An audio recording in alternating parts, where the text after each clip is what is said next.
arrests were made.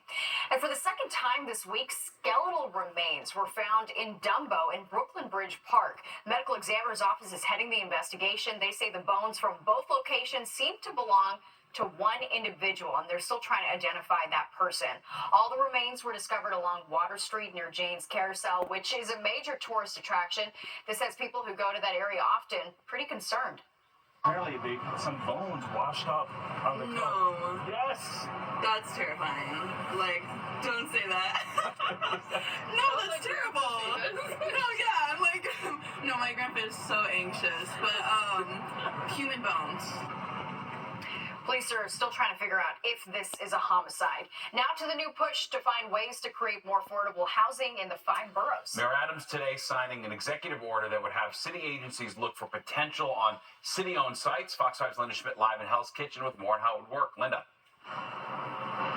Well, first of all, good evening to both of you. And that's right. You know, the mayor today sending out an order to all city agencies. And the agencies we're talking about here include the NYPD, the FDNY, the Sanitation Department, Parks Department, Education, Health, and more. Telling those city agencies to look at all of the property that they either own or control for the city and assess whether or not that property could be used to build affordable housing. Housing advocates and city residents who are desperately looking for housing they can afford, gathering in Brooklyn. Tony Farquharson has 3 children. When they're trying to find housing, I have Section 8, but most people don't want to take Section 8 in the Queens, Brooklyn area. They want you to go out to the Bronx, to Staten Island. Everything is the Bronx, the Bronx, the Bronx. It's hard to get Brooklyn, Queens, or Manhattan. Well, Mayor Adams has now signed an executive order to try and help tackle the city's housing crisis. He is telling city agencies to take a look at all the property they own to determine if any of it can be used to build affordable housing. This Department of Sanitation garage in Staten Island is an example. The mayor saying if there's any land within the city's control that has even the remotest potential to develop affordable housing, our administration will take action. I'm pretty apprehensive based on the mayor's track record. Sia Weaver is with Housing Justice for All. She and some other housing advocates are concerned that the mayor will sell the city property to developers. That what he's trying to do is auction off our land to his real estate buddies. State Senator Julia Salazar represents Brooklyn.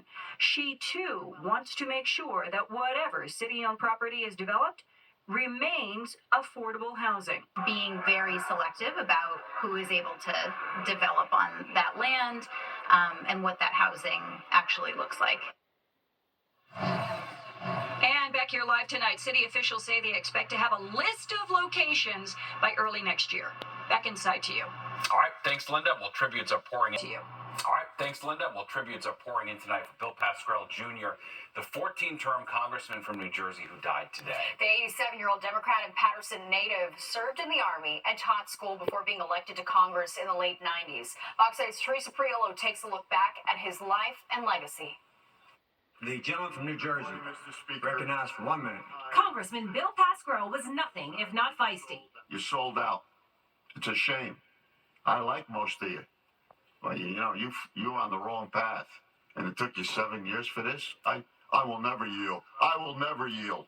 The veteran politician, a lion in Congress and in life, died Wednesday at 87 after a brief illness. His family said on X he was a man who fought till his last breath to return to the job he cherished and the people he loved. Congressman Josh Gottheimer was mentored by the longtime Democrat. I just was really hoping I was going to get my usual call from him. And, it's a huge loss for Jersey. We lost an absolute giant today in New Jersey, and he will never be forgotten. Pascrell was a native son of Paterson, New Jersey, and lived his entire life in the city he represented as mayor, assemblyman, and then later congressman.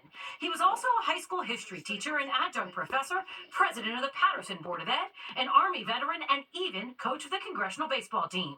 But the titles the progressive stalwart held most dear: husband, father, and grandfather to 6. He is the last of the old-style liberal urban politicians. We knew exactly where he was coming from, exactly what he was going to be doing. He was Jersey through and through, a style he proudly brought to Congress 30 years ago.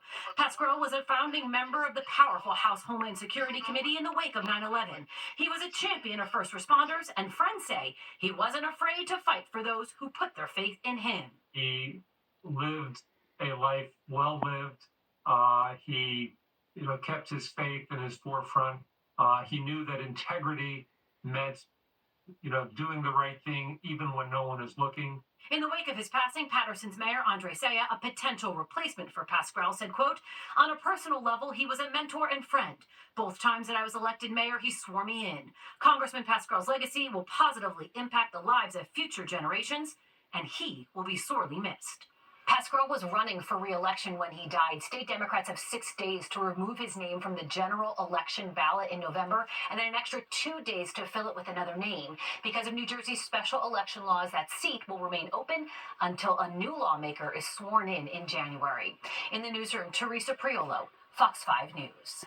Well, the search is on to find a pair of serial cat abandoners. Florida police want to catch them before they strike again and dump more defenseless cats. And beach badge battle. A surfer arrested by police at the Jersey Shore, apparently for not having a badge to get onto the sand.